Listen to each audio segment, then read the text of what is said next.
A lot of people are using certain types of language to explain how they feel about what we're witnessing in Britain today with the obsession with Nigel Farage, for instance, including his school days from nearly 50 years ago.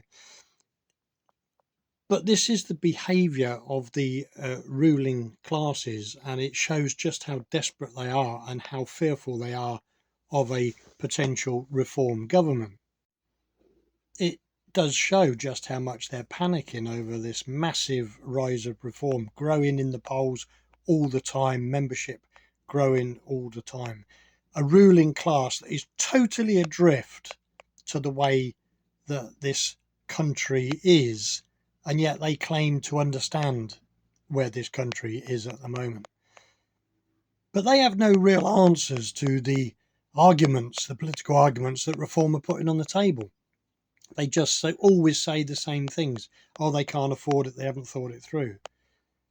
And then their answer is to retreat into the past and pull up dialogue of what was supposedly said amongst school kids, all those years ago.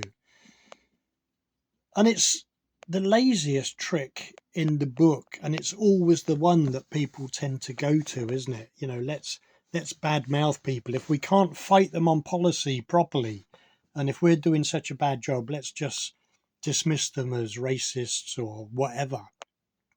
And it exposes the political elite and their intellectual bankruptcy, really. They've learnt nothing from what happened in America with the way that everybody came out and tried to vilify Trump at every turn. If they look at that and look at what's happening to Nigel Farage, will it work? I don't honestly believe it will. And our media are morally bankrupt in this as well, because it's all over the place about these. Oh, first it was 2 or 3 people that were bullied, now it's 10. Yet they never mention the school kids that are now adults that are actually sticking up for Nigel Farage and saying it's not true. They only want to peddle the bad stuff. But our political class have no serious interest in the truth, it seems. They have no interest in us. They think they're above us.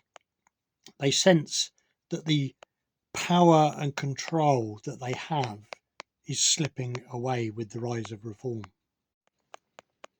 And if Labour, the Tories, the Lib Dems, the Greens, anybody else in opposition continue down this route, more and more people will see through it, which means more and more people will go over to reform. So that shows just how far off the pace they are in this country.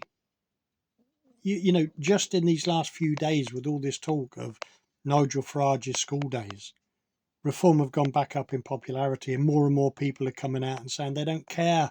They will still vote for Nigel Farage and reform.